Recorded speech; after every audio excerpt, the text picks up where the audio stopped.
আমাদের উখিয়ার ইতিহাসে একজন বীর, যিনি বাংলাদেশ আওয়ামী লীগের আমলেও কিন্তু সে উখিয়া টাঙ্গাপুর অঘোষিত রাজা, সাবেক সংসদ সদস্য আব্দুর রহমান মোদীর রুশানারে পড়েছিল এই তানভীর শাহরিয়া, জাহাঙ্গীর কবির চৌধুরীর রুশানারে পড়েছিল এই তানভীর শাহরিয়া। আমি উখিয়া থানার ওসিকে বলতে চাই, আওয়ামী স্বৈরাচারগুলো কিন্তু এরকম মিথ্যা ভিত্তিহীন বানোয়াট মামলা হয়েছিল। সুতরাং জুলাই আন্দোলনের পরে কেন আবার এই মিথ্যা ভিত্তিহীন মামলা হলো? আপনাকে আমি বলতে চাই, এই যে উখিয়া থানার যে মামলাগুলো হচ্ছে প্রতিটি মামলা ভিত্তিহীন হচ্ছে, প্রায় মামলা ভিত্তিহীন। যার কারণ আপনারা একটা উপর মহলের জি স্যার অমুক স্যার কি হুজুরের নাম ধরে মামলাটা এন্ট্রি করবেন, সেখানে কি হয়েছিল, ঘটনাস্থলে কারা ছিল, কে জড়িত ছিল বা সেগুলা কিন্তু তদন্ত করেন না। আপনারা করেন কি, স্যারে বলছে মামলাটা এন্ট্রি করেন, অমুক বললেন এন্ট্রি।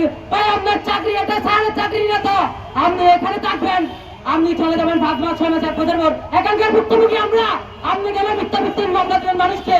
তার 5 বছরের বাচ্চা আছে, সে বাবা কোথায় পাবে? জেলখানে যাবে নাকি বাবাকে দেখতে? আমি বলতে চাই, মাননীয় উখিয়া থানার ওসি, আপনি নতুন আসছেন, আপনি এখানকার পরিবেশ পর্যবেক্ষণ করেন আগে। এইটা উখিয়া টাঙ্গাবের উখিয়ার পরিবেশ পর্যবেক্ষণ করেন।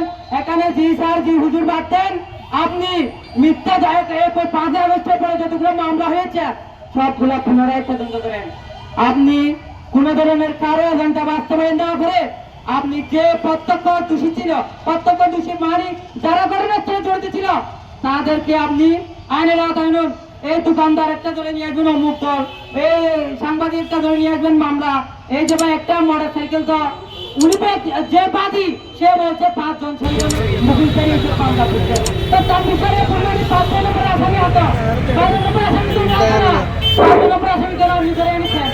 আমি বলতে চাই, আপনি আবার পুনরায় মামলা তদন্ত করে সুস্পষ্ট তদন্ত করে অধিকতর তদন্ত করে আপনি তানভীর শাহরিয়ার আর কে অব্যাহতি দেওয়ার ব্যবস্থা করবেন। ধন্যবাদ সকলকে। আসসালামু আলাইকুম।